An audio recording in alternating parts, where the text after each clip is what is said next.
afternoon from Xfinity Center, where the Maryland Terrapins take down the St. Peter's Peacocks. And Mason, I don't think I ever recall playing a Peacock before. 66-56 this afternoon.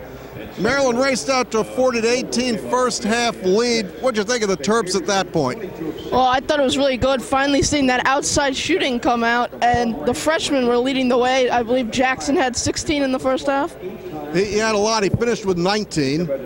And then Kevin Herter had, I believe it was 12 in the first half. So Terps looked great. Everybody should have been happy. Maryland comes out and gets outscored in the second half, 38-26. Turgeon had to call a couple timeouts. The lead was never really in jeopardy. Checo played well. In fact, a lot of guys played well. Jackson finished with 19, Checo 8, Herter 14, Trimble 5, Cowan 8. Shot fairly well, but second half just flat. What's your impression? Well, in the second half, they tried to heat up Wiley and Nickens, and they really just got no offense out of some of the lineups that they put in without Mello out there. And that's what you saw Turgeon trying to show that his team could play without Mello, but it really looked like they couldn't for a long period of time. Plus minus for tonight. You're right. Mello is a plus 19. He didn't score a lot. Doesn't have a great stat line, but the offense is so much more efficient when he's on the court. Looking for the minutes here, 27 minutes. Cowan's a plus 8 in 26 minutes. Mello a plus 19. Herter a plus 11. I want to talk about Checo, who in 19 minutes is a plus 12. From where he started out a few years ago to where he looks today, he looks like an NBA prospect. Does he look that way to you? Well, in the NBA, they're looking for guys 7 feet tall, which Checo is, who can rebound, pass, and score a little bit. And Checo checks all those boxes. You saw him with that behind-the-back dish late. Is that the one that Jackson caught, got fouled, makes the layup? Oh, beautiful pass. And Checo can really pass the ball now. Earlier he looked like just one of those 7-foot guys that Duke would pick up that didn't do a lot but rebound and block, but now he can pass, and you see him with double-digit points per game. Yeah, he's effective, and I think it's going to be a great 1-2 punch down the stretch.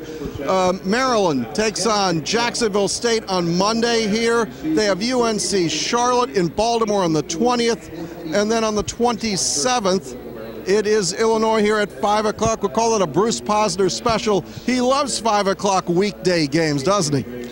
Yes, he does. This is the early bird special. I guess it is the senior special for Bruce. This is the TerpTalk postgame show brought to you by Viener Consulting this afternoon. Maryland 66-56. Talk is brought to you by Viener Consulting. Help desk support for your computers and networks. Let Viener Consulting make your IT great again. Get help when you need it by Terps that you know. Call us at 301-251-2900 or visit oneviner.com. I was talking to Ed Tapscott, who coached at American. He was the coach for the Wizards. He's now a scout for the Wizards. We were talking about the fact that this has become a Big Ten school, and we get in the 60s, and that seems to be it. Do you miss the wide-open play of the ACC? Well, I miss it because it seemed to be advertised as a team that could really hit the three and score and get out and run, but it seems to be more of a beat them down the stretch, play them close, but no doubt that you're going to win the game. And tonight, no doubt, or this afternoon, no doubt that we were going to win the game. So as we look forward and turn the page, there's going to be a couple of games where Mello might not have to play as much. I mean, you don't need to rely on him, probably not until the Big Ten play starts. You think that's going to portend a huge breakout once we get back to, said it's Illinois, and then later that week it's Nebraska? Well, I think they do need him, and I think that was shown today when they tried to take him out of the game, that they need Mello Trimble out there to dish the ball around and score. Well, I guess you're right. I'm hoping that somehow we can get away from just being that one-dimensional look that you need him. But those Turgeon timeouts, having to put him back out there just to get the rhythm back, it speaks for itself. So we will see you later this afternoon from Baltimore. We're going to take a look at Terp commit Daryl Morsell. They play a game at St. Francis, playing at UMBC this afternoon. And then we'll see you Monday night. So that's Intern Mason. I'm Wayne Viener. Bruce is away from the microphone.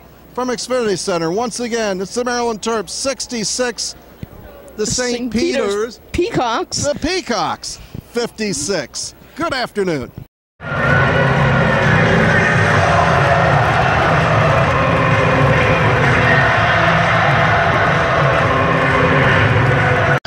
hit Terminus!